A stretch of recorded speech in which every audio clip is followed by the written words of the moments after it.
En el principio, la palabra ya existía. La palabra estaba con Dios y la palabra era Dios. El que es la palabra existía en el principio con Dios. Dios creó todas las cosas por medio de él y nada fue creado sin él. La palabra le dio vida a todo lo creado y su vida trajo luz a todos. La luz brilla en la oscuridad y la oscuridad jamás podrá apagarla. Aquel que es la luz verdadera, quien da luz a todos, venía al mundo. Vino al mismo mundo que él había creado, pero el mundo no lo reconoció. Vino a los de su propio pueblo y hasta ellos lo rechazaron. Pero a todos los que creyeron en él y lo recibieron, les dio el derecho de llegar a ser hijos de Dios. Ellos nacen de nuevo, no mediante un nacimiento físico como resultado de la pasión o de la iniciativa humana, sino por medio de un nacimiento que proviene de Dios. Entonces la palabra se hizo hombre y vino a vivir entre nosotros. Estaba lleno de amor inagotable y fidelidad. Y hemos visto su gloria, la gloria del único Hijo del Padre.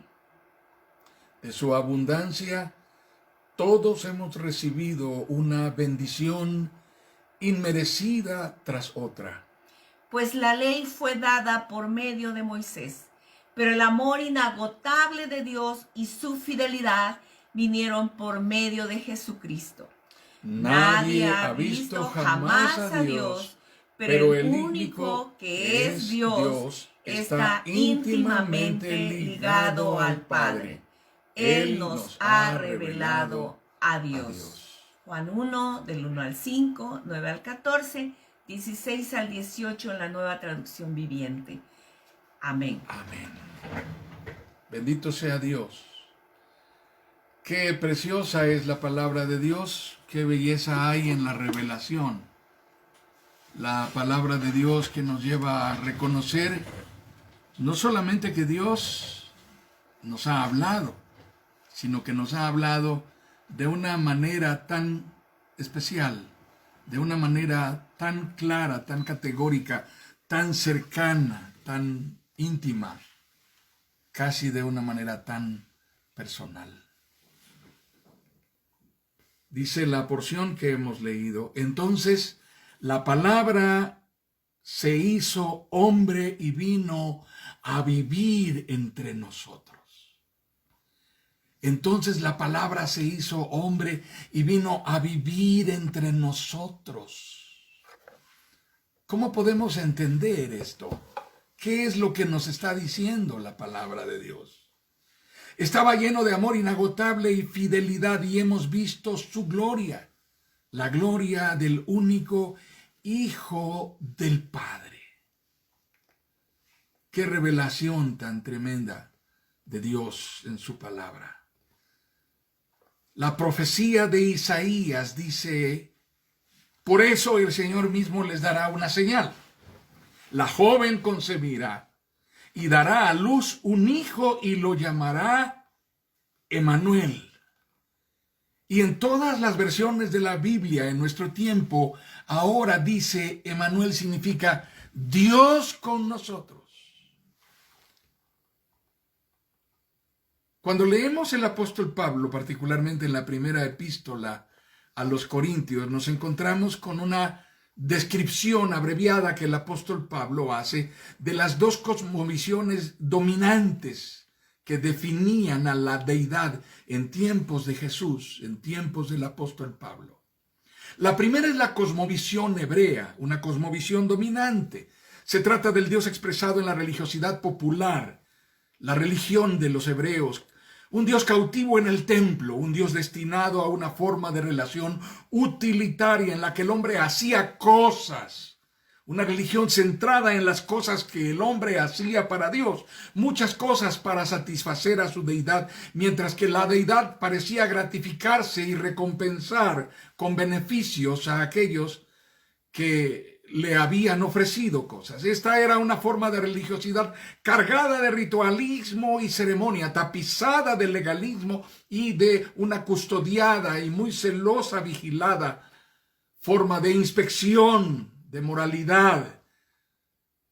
Los custodios caminaban por las calles mirando de qué manera se comportaba la gente. La gente que no cumplía podría terminar muriendo siendo apedreada en la calle. Así que había que cuidarse de cómo se vivía. La segunda era una cosmovisión griega, dominante también, muy extendida a lo extenso de todo el imperio romano. En esta percepción de la deidad no existe la unidad. Por el contrario, prevalece la diversidad, mientras que en la religiosidad hebrea hay un monoteísmo, en la religiosidad griega hay politeísmo.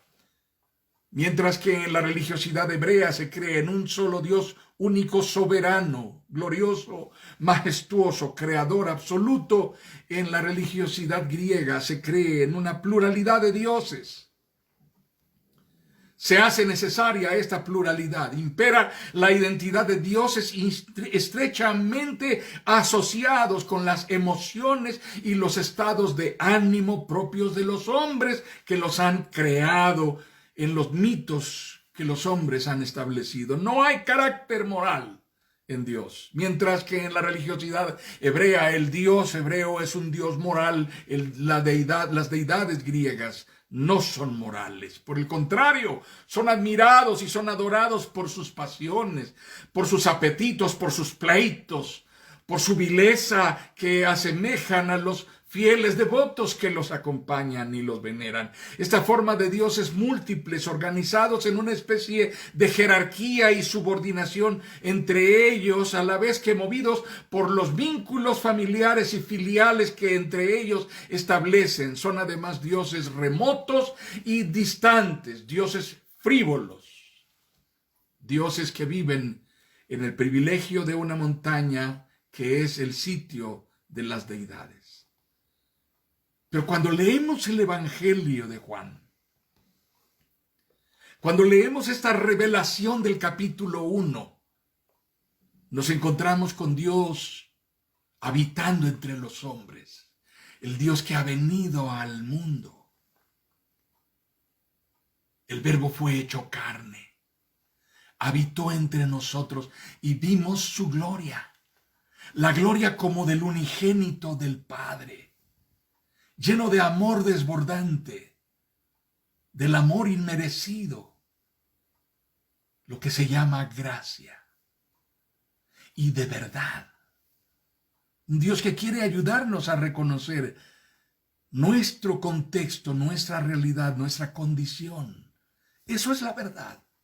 Un Dios que quiere ayudarnos a entender quién es Él verdaderamente.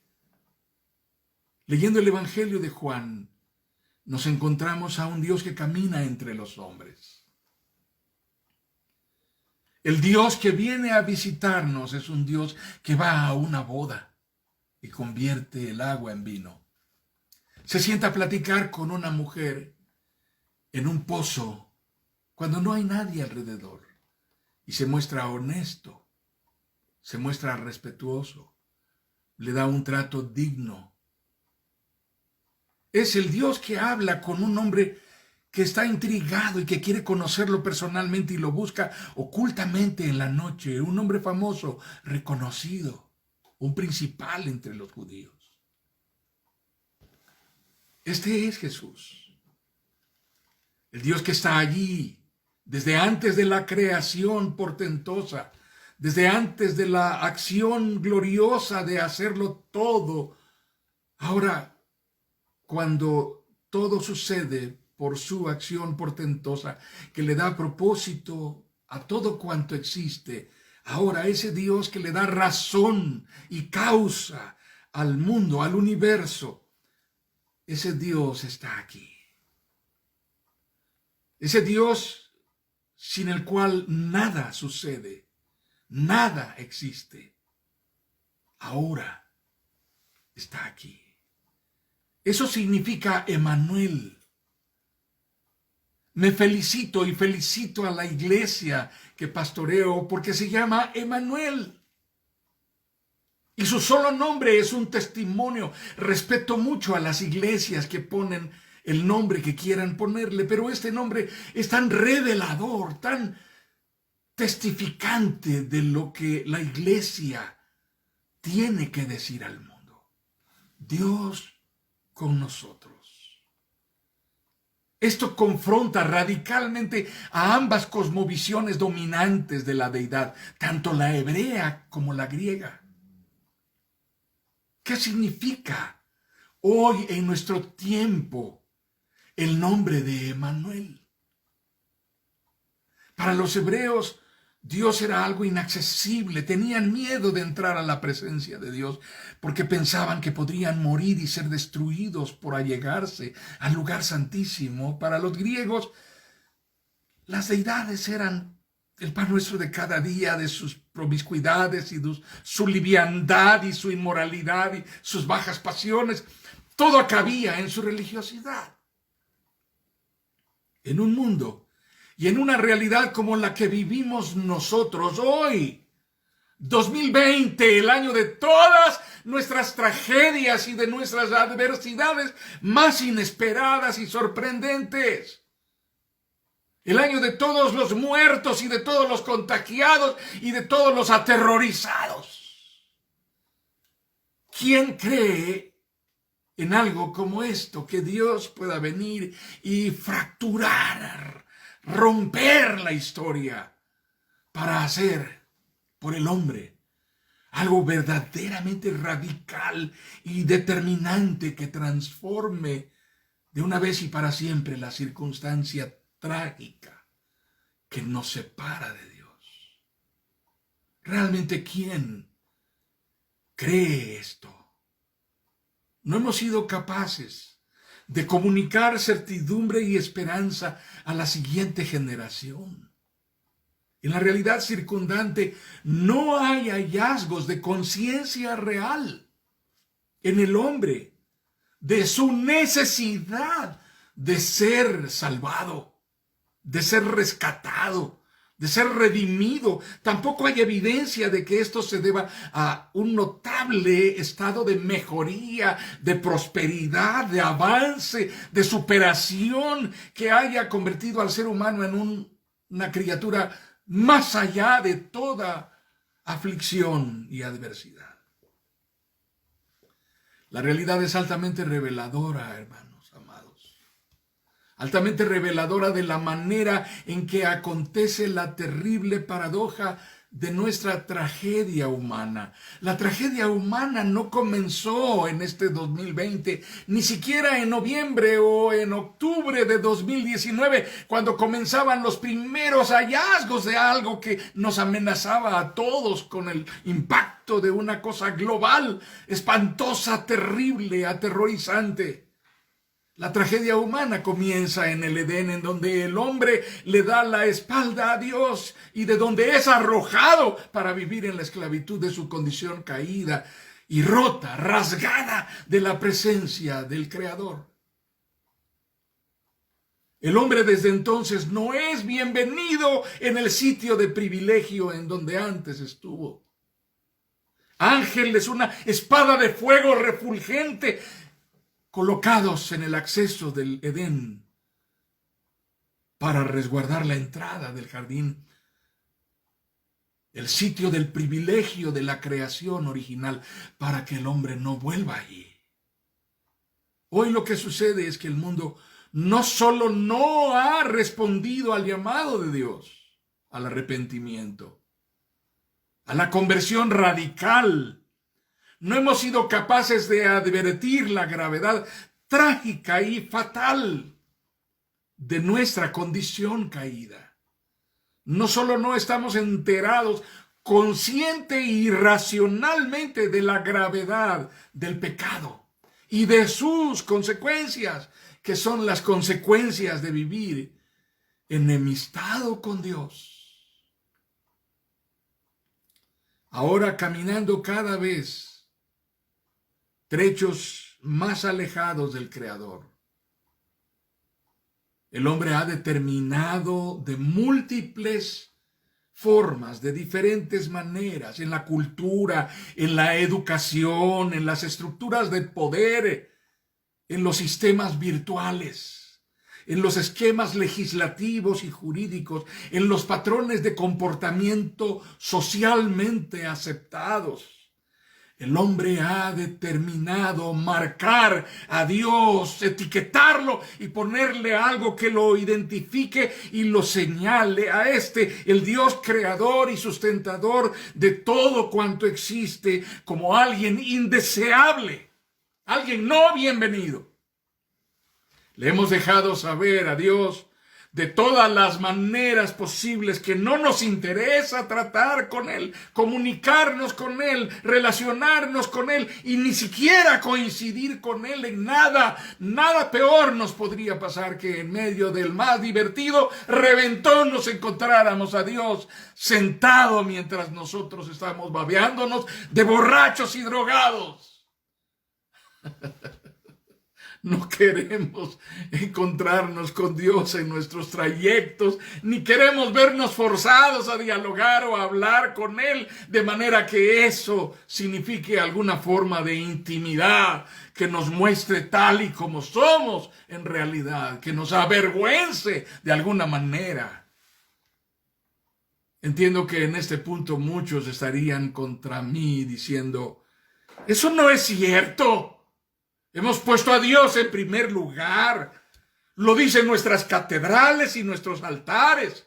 Está en todos lados, las enormes congregaciones que hemos formado con liderazgos muy influyentes que pueden amenazar incluso procesos electorales en algunos países. Lo dicen nuestros billetes, confiamos en Dios. Dios es importante para nosotros. ¡Qué quimera tan falsa! Dios es importante para la humanidad. Colgamos su foto en nuestro espejo retrovisor. Ponemos algún texto de su palabra en nuestros muros de Facebook y en nuestros cuadros que colgamos en nuestra estancia familiar. Hasta le ponemos un nacimiento en cada Navidad y hacemos nuestros ritos por causa del niñito Dios que está allí en un pesebre humilde. Esto parece un credo de la religiosidad y la diversidad espiritual que vivimos en nuestro muy peculiar sincretismo, que es una mezcla entre la cosmovisión dominante hebrea y la cosmovisión dominante griega, que nos permite reconciliar estas dos por maneras desviadas de ver a Dios, respetables pero desviadas, porque nos revelan al Dios encarnado, nos revelan finalmente al verdadero Dios.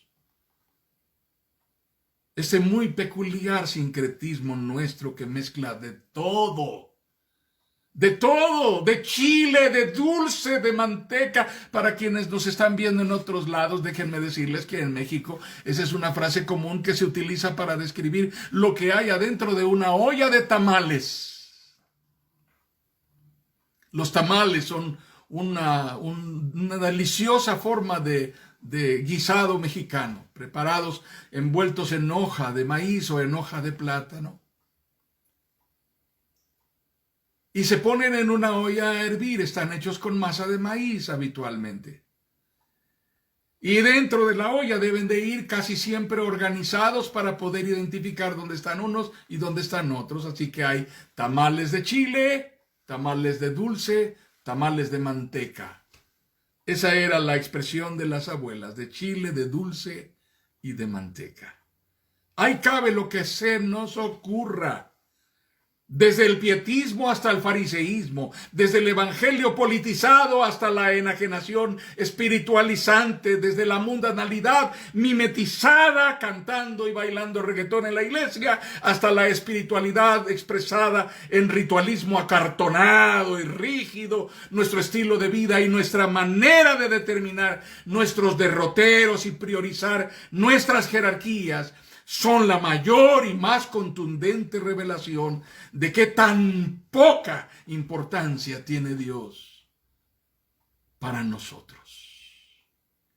Dios no es bienvenido en nuestra sociedad plural, liberal, orgánica, virtual, vegana, sana, rendida al culto al cuerpo, que prefiere los gimnasios a los templos.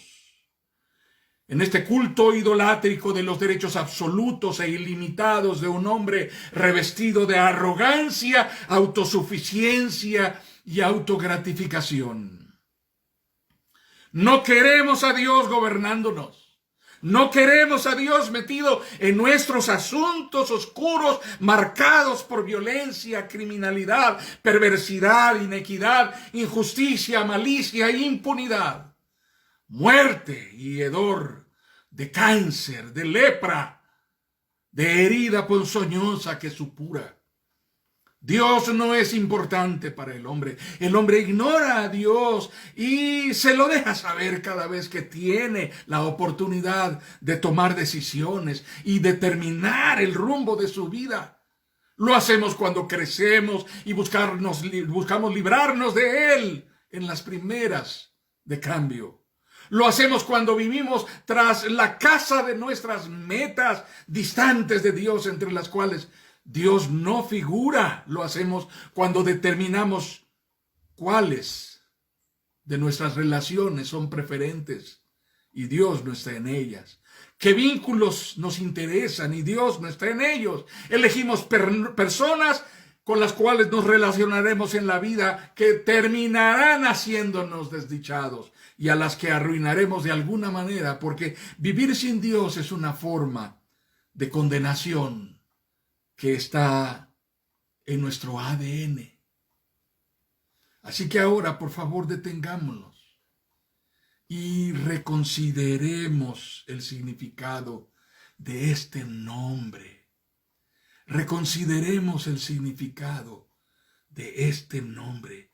Detengámonos y pensemos en este nombre glorioso con el cual el mundo es notificado del advenimiento de un Salvador. La Virgen concebirá y dará a luz un hijo y su nombre será Emmanuel, que significa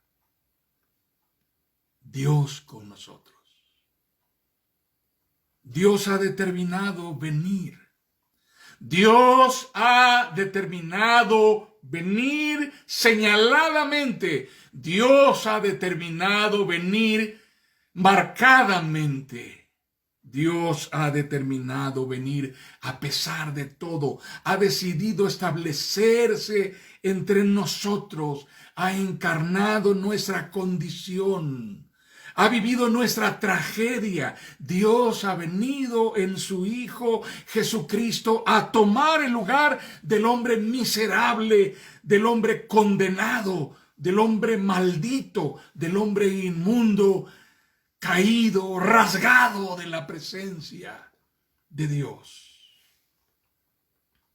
Dios ha determinado desde su condición perfecta y absolutamente incorruptible tomar la forma de hombre para llevar sobre sí el estado de condenación y satisfacer sobradamente la justicia divina y reconciliarnos con el Creador.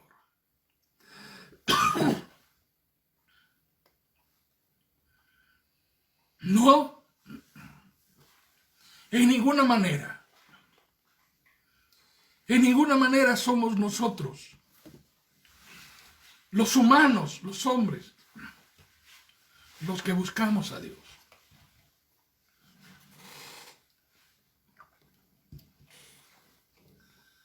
No somos nosotros los que vamos a Él. No somos nosotros los que nos interesamos, los que tomamos la iniciativa de reconciliarnos y restablecer la relación. No somos nosotros los interesados en establecer un trato de influencia transformadora. No somos sensibles a ello. Es necesario que Dios haga algo por nosotros. Se hace indispensable que Dios obre por su Espíritu para que, movidos por su Espíritu de gracia, movidos por su Espíritu de redención y de regeneración, dotados por el Espíritu de la fe que puede salvarnos, la fe que puede traernos la certidumbre verdadera de la salvación, movidos y quebrantados, demolidos en la roca interior de nuestro corazón, seamos llevados por el Espíritu a la presencia de este Dios encarnado que es Emmanuel. Dios con nosotros. Emmanuel significa el tiempo de reconocer que Dios nos echó del Edén. Dios nos arrojó del sitio del privilegio de la creación, pero nunca se distanció de nosotros.